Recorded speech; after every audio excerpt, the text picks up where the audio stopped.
오늘 우리에게 주신 하나님의 말씀은 사무엘상 15장 22절의 말씀입니다. 제가 받들어 봉독하겠습니다. 사무엘이 이르되 여호와께서 번제와 다른 제사를 그의 목소리를 청종하는 것을 좋아하심같이 좋아하시겠나이까. 순종이 제사보다 낫고 듣는 것이 수량의 기름보다 나으니. 아멘. 이제 최경희 목사님의 설교가 있겠습니다.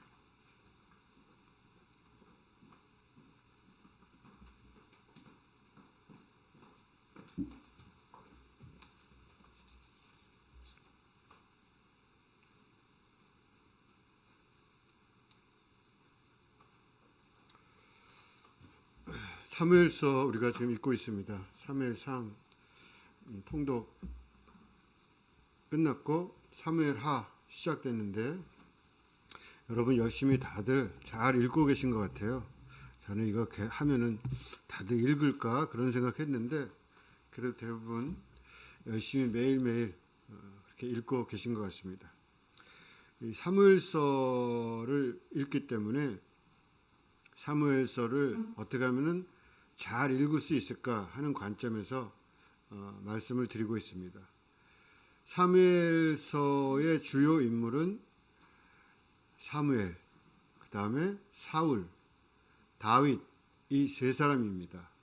그래서 지난주에 사무엘에 대해서 말씀을 드렸고 오늘은 사울, 첫 번째 이스라엘의 첫 번째 왕 사울입니다. 그 다음에 이제 다음 주 그렇게 한 달 정도씩만 말씀을 전하기로 했고 그때 그 말씀을 읽을 텐데 다음 주에는 다윗 두 번 더 다윗은 뭐 할 얘기가 너무너무 많은 사람이라서 그렇지만 우리가 성경 통독에 맞춰가야 되기 때문에 한 두 번 정도 그렇게 다윗에 대해서 말씀을 드리려고 합니다.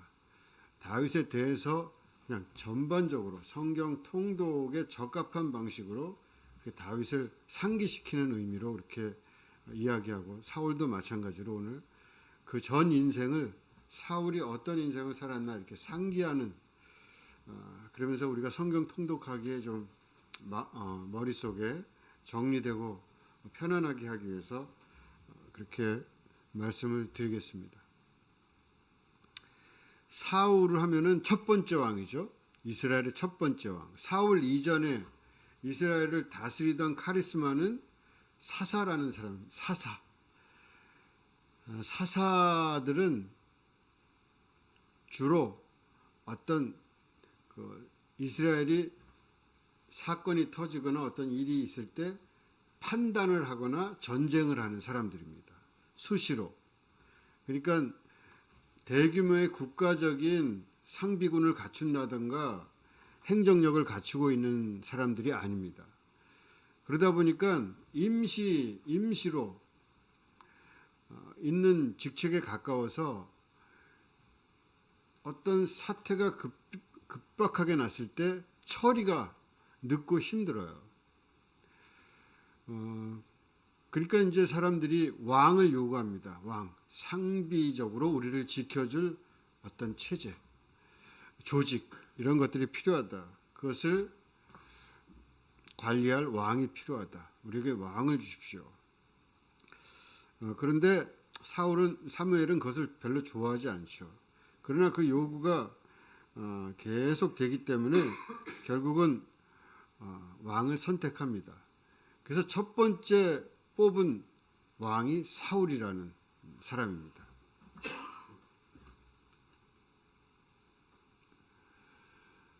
이 사울 왕 첫 번째 왕, 그래서 사울이라는 사람이 첫 번째 왕인데 가장 약한 지파라고 할 수 있는 베냐민 지파에서 뽑혔기 때문에 베냐민 지파 사람들은 굉장히 자부심이 있어요. 사울 그러면 베냐민을 대표하는 듯한 이름. 베냐민 12지파 중에 베냐민 막내거든요. 요셉 다음에 베냐민이에요. 야곱의 12아들이. 베냐민 지파는 작은 지파인데 거기서 첫 번째 왕이 나기 때문에 굉장히 베냐민 지파는 우리는 첫 번째 왕을 낸 지파다. 그래서 자랑스러워하죠. 나중에 신약에 보면은 바울이 원래 이름이 사울이잖아요. 그래서 사울이 나는 베냐민 지파 사람들은 자기 애들 이름을 사울이라고 많이 지어요. 그래서 사울이라는 이름이 베냐민 지파에 많은데 첫 번째 왕이었으니까 물론 비극적인 종말을 맞이하지만 이 첫 번째 왕 사울을 낸 베냐민 지파에 대한 자부심이 있죠. 바울도 보면은 하여간 이 사울의 일생이 사무엘서에 쫙 나오는데 사무엘상 중간부터 시작해가지고 마지막까지 마지막 장이 31장인데 31장에서 사울이 죽습니다. 그러니까 사무엘상은 사울의 죽음과 함께 끝나요. 그러니까 전 사무엘상의 주인공은 사울이라고 해도 사무엘이라는 이름이 붙었지만 사무엘이라기보다는 사울이라는 첫 번째 왕입니다. 이 사울은 사무엘에게 이제 기름 부음을 받는데 나귀를 잃어버리잖아요, 집에서. 그래서 그 나귀 찾으러 다니다가 사울을 만나요.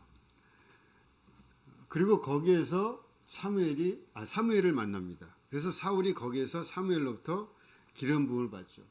요 옆에 뭐 종이 하나 있잖아요.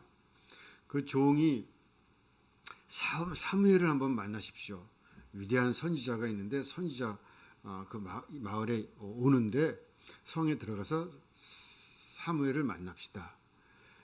그래서 그 종에 이끌려서 그러자 해가지고 사무엘을 만나고 사무엘과 같이 한밤을 지내고 그렇게 기름 부음을 받죠. 그런 다음에 돌아갑니다. 지파도 작은 지파 사람이고 사무엘이 가만히 있다가 이제 사람들을 모아가지고 미스바라는 데서 모아서 뽑기를 하죠. 뽑기라는 것이 어떤 형태인지 모르지만 하여튼 뭐 지파를 뽑고 지파에서 또 가문을 뽑고 또 사람을 뽑는데 이 사울이 뽑혀요. 그렇지만 사람들은 이 사울을 인정하지 않습니다.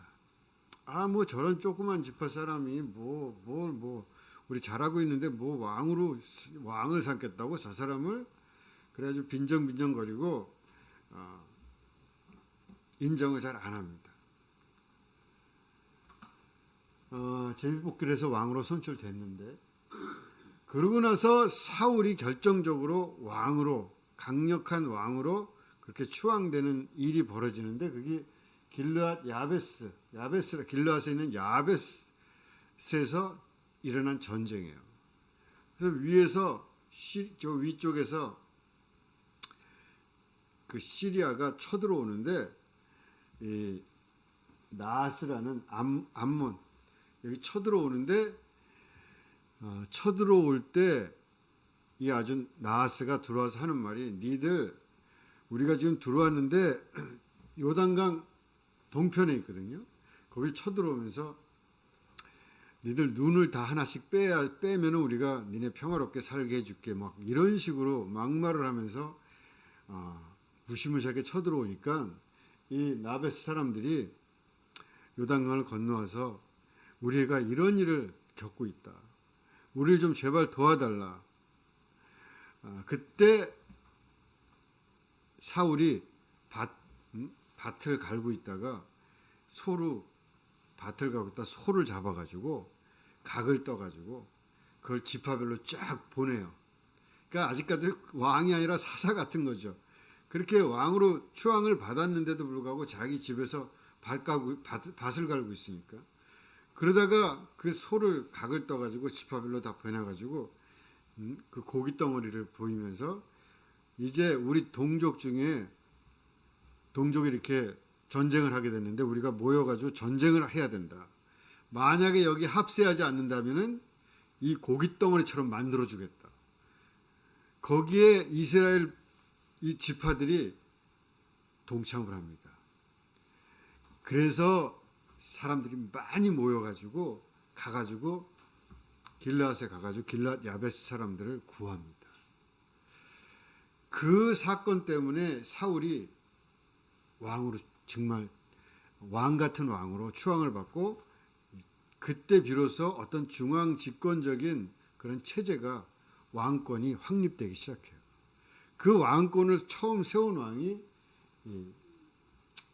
사울입니다. 그래서 길갈에서 이 사람이야말로 진정한 왕이다. 누가 빈정대고 이 왕을 갖다가 무시했나? 그 사람 잡아 죽여라. 그런데 내비둬라. 좋은 날 왜 그러냐. 그러면서 하여튼 이 왕이 이렇게 되죠. 처음에 왕으로 선포될 때 이 사울의 모습이 어떻게 성경에 그려져 있나? 제일 특이한 모습은 뭐냐면은 키가 어깨만큼 다른 사람보다 더 나왔다는 거예요. 그러니까 여기 사람들이 다 이 밑으로 있어. 그렇게 키가 컸나 봐요. 제가 보기에는 어깨 밑으로 보통 사람들이 어깨 밑으로 쫙 있으면 한 190이나 200이나 됐나? 그렇게 키가 엄청 크니까 허우대가 좋고 장수 같은 그런 사람이었던 것 같습니다. 키 큰 사울이에요. 어떻게 보면 그게 아주 굉장히 강조돼요. 첫 번째 왕이 아주 거대하게 이렇게 딱 있으니까 사람들도 보기에 좋지 않았을까. 그래서 그렇게 첫 번째 왕이 돼서 힘을 가지니까 이제 옆에 있는 그 주변국들을 맨날 시달리잖아요. 이 중에 이 계속해서 시달린 여기 나오는 이름들이 있잖아요. 블레셋, 모한, 암몬 이런 사람들의 시달린 역사가 계속해서 침범을 하고 그것을 막으려고 사사들이 나와서 애를 쓰고 그래요. 그게 사사 시대예요. 근데 그거를 완벽하게 진압을 못하고 있는데 그런 주변국들을 그래 어느 정도 진압하면서 그렇게 지지를 받으면서 지냅니다. 아들이 요나단이라는 아들이 사울에게 있었는데 요나단도 좋은 장수고 그러나 아버지와는 좀 뜻이 달랐던 것 같아요. 전쟁을 하는 방식이나 이런 모든 면에서 좀 달랐던 것 같아요. 그래서 이렇게 해서 초기 왕권이 승승장구하면서 그래도 서기 시작합니다. 그런데 사울이 그렇게 자기 왕권을 확립해가고 어느 정도 쓸 때 그때부터 이제 변질이 되기 시작해요. 그것은 이제 이스라엘 사가들이 보기에 어떤 신앙의 관점으로 볼 때 그때 이 사울이 불순종했다. 그렇게 이제 성경에 그런 식으로 써 있는데 사울이 오만해지기 시작합니다. 그래서 어떤 백성들이 보기에 자기 마음대로 한다. 그 사무엘도 그걸 느끼고 저 첫 번째로 자기가 기름까지 부어서 세웠는데 오만해지기 시작했구나. 길갈에서 자기가 제사를 드릴 수 없고 제사장이 제사를 드려야 되는데 제사장이 늦게 온다고 자기가 막 제사를 드려버려요. 그러니까 힘이 세지니까 자기 마음대로 하려는 거죠. 자율적으로 하겠다는. 그래서 경고를 하는데 또 경고를 하면은 사울이 아직까지 사무엘도 힘이 있기 때문에 사울이 왕이 됐지만 사무엘에게 마음대로 못해요. 사무엘도 힘이 있어요. 확 제압을 못합니다. 그래서 이 사울과 사무엘 사이에 이제 균열이 생기고 사무엘이 이제 벼르고 있는데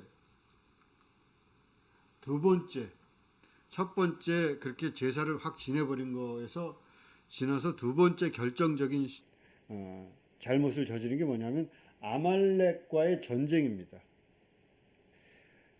아말렉은 누구냐면은 아말렉 하면은 기억되는 게 이스라엘이 출애굽을 해가지고 나왔어요. 광야로 나왔는데 나오자마자 가장 이제 어린아이처럼 이렇게 겨우 탈출해서 나왔는데 이 나온 이스라엘을 침략합니다. 그게 아말렉이에요. 그래서 그 초기 광야 시대에 이스라엘을 못 살고 그 뭐 손을 오른쪽으로 이게 높이 모세가 들면 이기고 지고 막 그런 전쟁이 있잖아요. 아론과 훌이 이렇게 양쪽 하나씩 들고 이 손을 들면은 전쟁이 이기고 내려주면은 전쟁이 패하고 그 전쟁이 아말렉 전쟁인데 초기에 광야에 나와서 벌어진 전쟁이에요. 아말렉이 뒤를 쫓아오면서 약한 자부터 뭐 이렇게 막 치기 시작합니다. 그때 그 전쟁이 끝난 다음에 성경에 아말렉을 기억해라. 결국 끝내 저 아말렉을 진멸시켜라. 절대로 잊어버리지 말아라. 지워버려라. 아주 그렇게 얘기합니다. 신명기에 보면. 그래서 그 진멸 명령을 수행을 해요. 수행을 하는데 진멸하라고 가서 진멸을 하라 그랬는데 진멸하지 않고 사람들을 왕도 남기고 다른 것들도 가축들도 많이 전리품을 많이 획득합니다. 노예도 많이 해가지고 그렇게 진멸하라는 명령을 어기고 챙겨요. 사람을 다 죽여버려라. 모든 종류의 생명은 다 죽여버려라는 잔인한 명령인데 그것을 고지고대로 그렇게 우리가 이해할 필요는 없고 지금 그럴 수는 없잖아요. 그렇지만 어쨌든 했던 사울은 그 어떤 명령 그것을 갖다가 어기고 자율적으로 자기가 결정을 해요. 진멸할 필요 없어. 왜냐하면은 이건 남겨뒀다가 하나님께 바칠 제물인데 좋은 거 남겨둔 거야. 그래서 이제 결국은 사무엘과 완전히 결별합니다. 이때 나온 유명한 말이 있죠. 하나님은 외모를 보지 않는다. 하나님은 제사보다 순종을 원한다. 그러니까 하나님이 하라고 했으면 순종하면 그만이지 무슨 제물을 바치겠다면서 그걸 남겨두고 뭐 하나님께 제사를 드리겠다고 하느냐. 시키면 시키는 대로 해야지 그 말이 통하냐. 제사보다 순종이 낫다. 제물을 드리는 것보다 하나님 말씀을 듣는 것이 낫다. 굉장히 유명한 말이죠. 하나님은 외모를 본다는 말이 여기 나온 게 아니라 제사보다 순종이 낫다. 그런 말씀을 하시죠. 그래서 결국 이때 완전히 사무엘이 결별을 해요. 사울과. 다시는 보지 않습니다. 인생의 다시 이후로는 사무엘과 사울이 만나질 않아요. 이렇게 해서 사울이 점점 변질이 돼가는데 변질이 돼가면서 사무엘이 다시 새로운 사람을 세우게 되는데 하나님께서 어디 가서 이새의 집에 가서 내가 알려주는 사람한테 기름을 부어라. 그래서 다시 알려준 사람에게 기름을 붓는데 그게 다윗이죠. 잘 안 보이죠? 다윗 이때도 그 유명한 말 있잖아요. 하나님은 외모를 보지 않고 중심을 보신다. 그래서 이새의 집에 가서 이새의 아들들이 첫 번째, 두 번째, 세 번째 나오는데 보기에도 아주 듬직하고 좋으니까 사무엘이 이 사람이구나.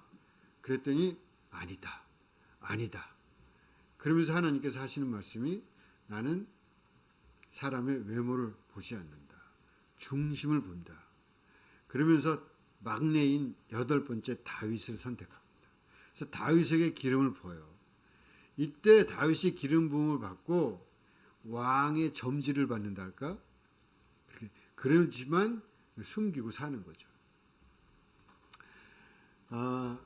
그러고 나서 결정적으로 아까 사울이 길르앗 야베스에서 사람들을 구해가지고 자기 카리스마를 발휘하고 왕권을 굳세게 했다 그랬는데 다윗이 자기가 전면적으로 세상에 나온 것은 골리앗, 그 유명한 골리앗과의 싸움이에요.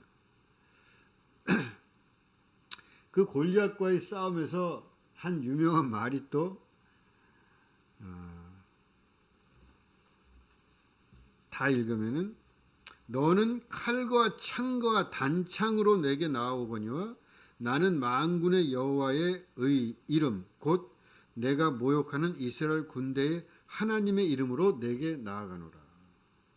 그러면서 너는 칼과 창으로 그렇게 무력으로 힘으로 다가오지만 나는 하나님의 이름으로 너와 싸운다. 이거는 뭐 인류 역사에 정말 계속해서 이미지화되어 있는 거 아닙니까? 언제나 뭐나 하면은 다윗과 골리앗.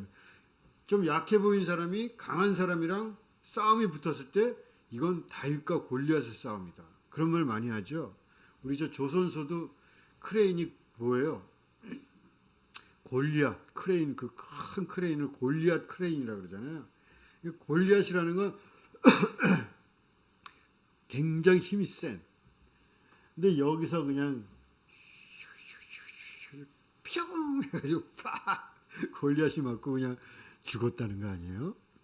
그래서 다윗이 이 거대한 골리앗 거인, 뭐 성경에 의하면은 거의 막 키가 한 270? 그 정도 되나 봐요. 막 3m가 다 되는 거대한 거인이 다윗이 그냥 슉슉슉 해가지고 그때 다윗이 너는 창을 들고 오지만 나는 하나님의 이름으로 간다. 이게 엄청난 힘이 되는 사건 아닙니까? 이 말이. 여러분 어떤 어려움이 닥칠 때 이런 말을 상기하세요. 나는 하나님의 이름으로 이 거대한 난관 골리앗이 있다면 그걸 뚫고 가겠다. 다윗도 뚫었는데 나도 뚫겠다. 이게 이제 다윗의 정신이죠. 그렇게 해서 다윗은 사람들에게 신임을 받아요. 그 다음에 전쟁에 나가면 다윗이 그냥 아주 지략을 많이 써가지고 그냥 다 이겨버리고 이러니까 사람들이 그냥 다윗 하는 거죠. 어느 날 보니까 여자들이 다윗이 그냥 다윗을 보면서 사울의 죽인 자는 천천이지만 다윗의 죽인 자는 만만이다. 그래서 자기보다 더 다윗을 막 높이네. 왕이 이렇게 사울 왕이 이렇게 보니까 그러니까 야 이거 안 되겠다. 다윗한테 내가 뒤집어지겠다. 이렇게 생각해가지고 그 다음부터는 다윗을 없앨 궁리를 합니다. 사울이. 그 사울이 점점 뭔가 강한 어떤 것들이 밀려오면은 자꾸 그 거대하고 당당했던 인간이 자꾸 쪼그라들어요. 나를 어떻게 하면 지킬까? 어떻게 하면 내가 어떻게 요거를 갖다가 나를 어떻게 좀 막 당당하게 나가는 게 아니라 어떻게 좀 방법이 없을까? 맨날 이러면서 그 말년에 그렇게 쪼그라듭니다. 그래가지고 특히 이제 자기 딸을 다윗에게 주겠다. 그래놓고 또 딴 데 시집 보내고 또 둘째 딸이 다윗을 좋아하니까 미갈이라는 딸이 좋아하니까 미갈을 주겠다. 그러려면은 브레셋이 엄청 강대국이에요. 브레셋이 이스라엘보다 더 셉니다. 기본적으로 군사력이 달라요, 차원이. 그런데 철기 문화를 아주 그때는 그 문화적 파워가 훨씬 더 셌으니까.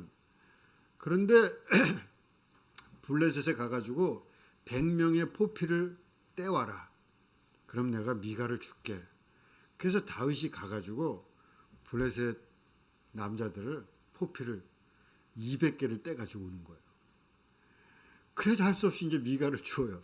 원래는 브레셋에 가서 그렇게 시키면은 가서 죽을 줄 알았는데 안 죽고 오히려 두 배나 더 뛰어가서 갖고 오니까 그래서 미갈이랑 결혼을 해요. 나중에 미갈은 또 딴 남자한테 보내지만 하여간 그러면서 사울은 이제 추락하는 거죠. 다윗이 시계에서 창을 막 던지고 창이 어떤 상징성이 있어요. 다윗은 창이라는 것이 계속 눈앞에 다가와요. 그건 그 창을 피합니다. 다윗은. 그래서 끝까지 다윗을 제겨 창도 던지고 그래서 2번씩이나 위험한 고비를 넘겨. 결국 2번째는 진짜 나를 죽이려고 그런다 왕이. 그래서 이제 도망을 가는 거죠. 도망가면서 요나단과의 일도 있고 도망을 가서 도망가면서 노브에 있는 제사장 아히멜렉이라는 사람이 있는데 거기에 가가지고 거기에서 떡도 얻어먹고 다 골리앗 자기가 뺏은 골리앗의 칼도 가지고 그래서 이제 도망을 그 다윗의 고난이 시작돼요 그때부터. 근데 하여튼 사울은 그렇게 그러면서 다윗을 잡으려고 계속해서 도망 다니는 거예요. 광야로 도망 다니고 여기로 저기로 계속해서 도망 다닙니다. 근데 도망 다니는 와중 이건 다 이제 다윗 얘기할 때 좀 하기로 하고 그래서 결국은 다윗을 못 잡고 블레셋과의 전면전이 벌어지는데 거대한 이 싸움 앞에서 벌벌 떠는 거예요. 사울이 어떻게 하면 좋을까? 맨날 사울은 약간 이 점치는 걸 잘해요. 뭔가 있으면은 뭔가 이렇게 확신을 좀 얻고 싶어 하는데 그 확신이 못 얻는 거죠. 그러니까 타율적으로 어떤 것들을 받고 싶어요. 누군가 이렇게 딱 결정해 주길 바래. 이거야 딱 누가 해주면 그냥 그거 붙잡고라도 어떻게 하려고 하는. 사무엘이 죽은 다음에 사울이 한 중요한 일 중에 하나가 뭐냐면은 점치는 거, 산당 이런 걸 없앱니다. 그 사울도 생각이 없는 사람이 아니에요. 그걸 다 없애. 그런 거 하지 마라. 점치는 거 이런 거 하지 마라. 그건 하나님을 배반하는 거다. 그렇게 다 없애가지고 다 사라지고 지하로 숨는데 사울은 자기가 브레스이 쳐들어오니까 마음속에 급하니까 점을 치고 싶은 거예요. 자기도. 그래가지고 점치는 사람을 구했는데 점치는 사람 어디 있나 하니까 엔돌이라는 곳에 엔돌에 점치는 여자가 있다. 그래서 변장을 하고 찾아가요. 자기가 다 없애놓고 점치러 갈 수는 없으니까. 그래서 이 엔돌에 있는 그 점치는 여자한테서 무당이죠. 이 무당이 뭘 잘하냐? 죽은 사람 혼을 불러오는 걸 잘해요. 죽은 사람 혼을 불러와. 그 사울이 가가지고 이 여자에게 사무엘의 혼을 좀 불려달라. 죽은 사무엘. 그래서 그 사무엘에게 뭔가 듣고 싶은 거지. 그 사무엘에게 혼을 불러달라 그래가지고 사무엘이 진짜로 혼이 나타나요. 나타났는데 뭐라 그러냐면 사무엘이 이미 하나님은 너한테서 떠났다. 다윗에게 가셨다 하나님은. 그러니까 그냥 그 말을 듣고 사울이 빼까닥 쓰러져요. 야 끝났네 나는. 블레셋 쳐들어왔는데 이거 어떻게 떨면서 그러면서 나와서 결국 블레셋과의 전투를 벌입니다. 이 길보아 산이라는 곳에서 전투를 블레셋과 벌이는데 여기서 아들 셋이랑 같이 갔다가 아들 셋이 싹 다 죽습니다. 최후가 아주 비참해요.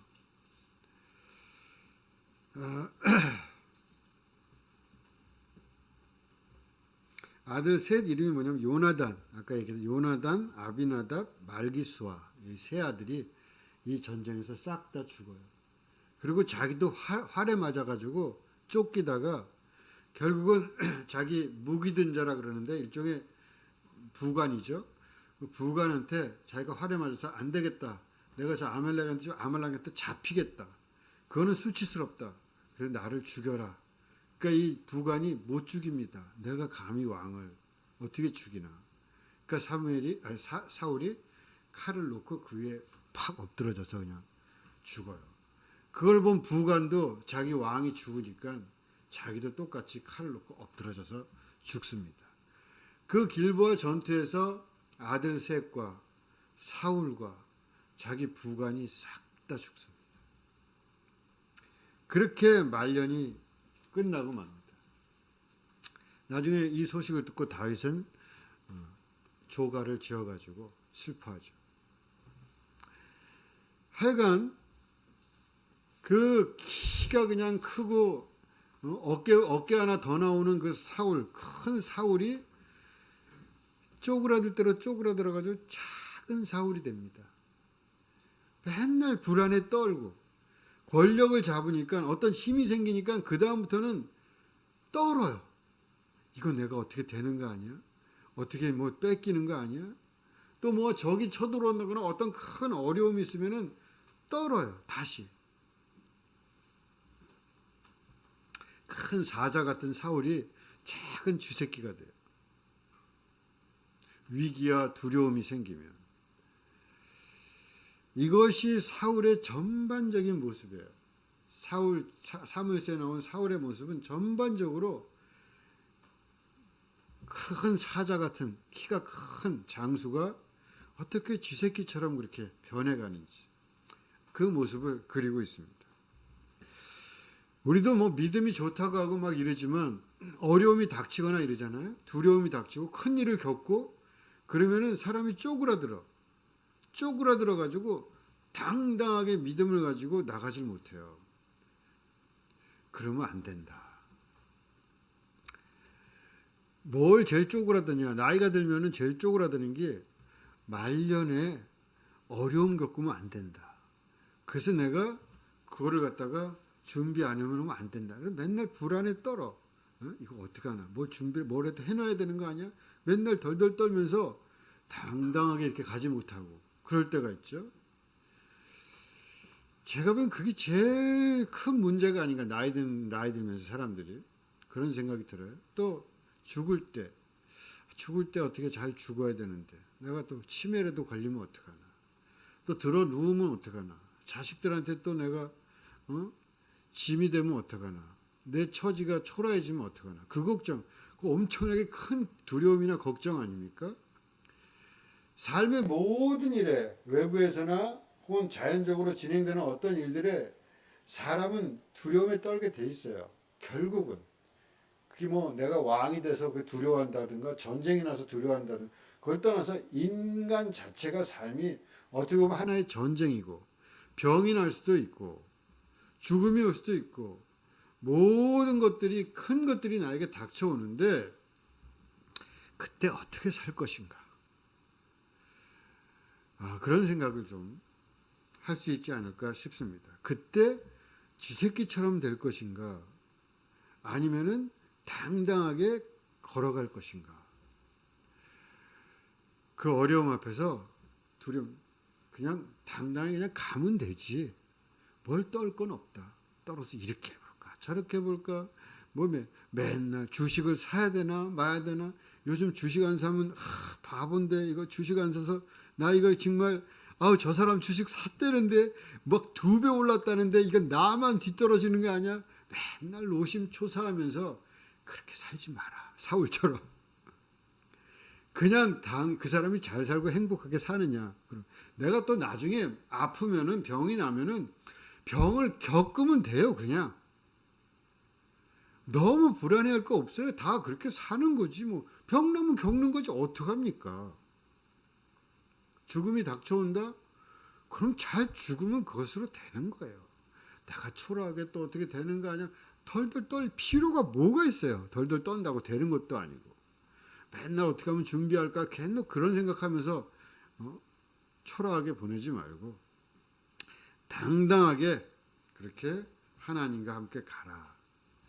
우리가 말씀과 함께 그것도 그런 말 비슷해요. 내가 성경을 왜 읽습니까? 그냥 읽으면서 당당하게 살아가는 거예요. 맨날 뭐 어떻게 하고 뭐 어떻게 살까? 하나님과 함께 그렇게 살아가는 거지. 하나님이 떠나셨는데 어떻게 좀 나한테 뭐 어떻게 좀 뭘 좀 줘. 확신을 좀 줘. 뭐를 좀 증거를 줘. 그러면서 살지 말고 맨날 증거를 포집하려는 그 모든 것은 쥐새끼다. 그렇게 생각하시면 돼요. 당당하게 나 이거 안 돼요. 하나님 이거 좀 어떻게 이거 뭘. 그래서 내가 하나님이 그래요. 아침에 나가보니까 이렇게 해놔셨어. 확실히 들어 이제. 그런 것 좀 하지 말고. 그건 어린아이처럼 쥐새끼 같은 신앙이에요. 뭐 확신을 맨날 바라고 뭐 이제 점을 딱 쳐주세요. 뭐 가져와봐. 이거 뭐 갈까요 말까요. 그런 것에 너무 휘둘리지 말고 그냥 가라. 신과 함께 가라. 폴 틸리라는 사람이 신율이라는 말이에요. 신율.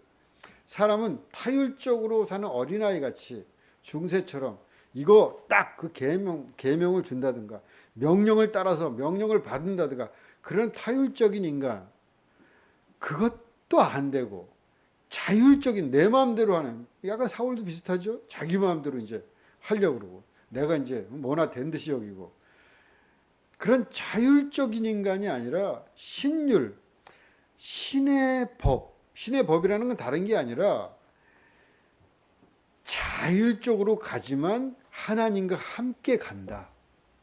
깊이의 차원을 잃지 않고 간다. 왜냐하면 자율적인 인간이라는 것은 결국은 허망하기 때문에, 인간이 근본 깊이를 상실하고 갈 수밖에 없기 때문에 신적 차원이 없는 자율적 인간이라는 것은 남는 게 없다.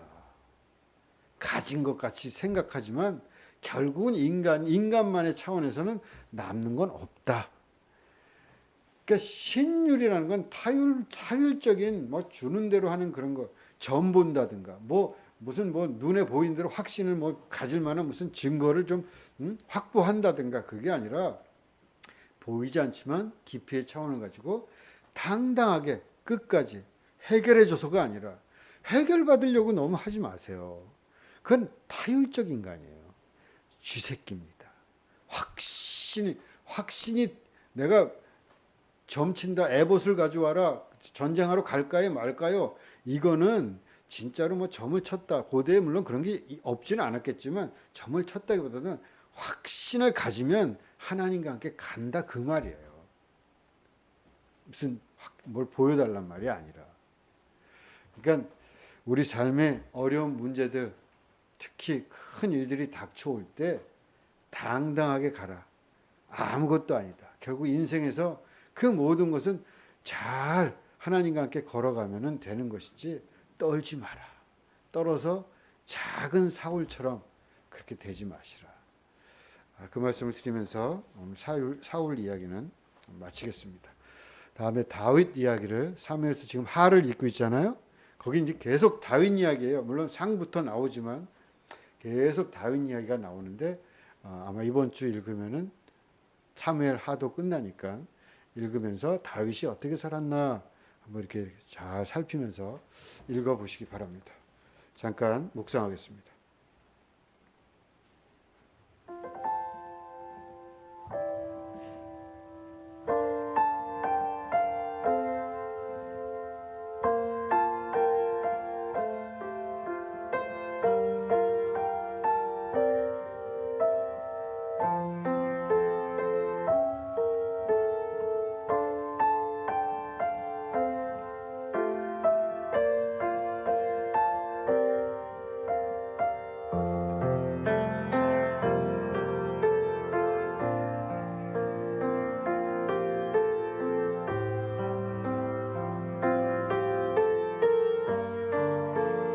하나님 아버지, 내 삶에 뭐가 좀 되면 마치 내가 모든 것을 할 수 있고 정말 내 자신이 왕이라도 된 듯이 그렇게 작은 인간이 되지 않게 하여 주시옵소서. 또한 내 삶에 어떤 불안과 두려움이 닥쳐올 때 정말 작아질 대로 작아져서 증거를 구하고 하나님과 함께 가는 그 걸음이 아니라 이상한 것들을 추구하고 그러한 작은 인간이 되지 않게 하여 주시옵소서. 하나님과 함께, 말씀과 함께 당당하게 어려움을 뚫고 나가면서, 삶을 뚫고 나가면서 살아가게 하여 주시옵소서. 예수 그리스도 이름으로 기도하옵나이다. 아멘. 찬송가 50장 부르면서 봉헌하겠습니다.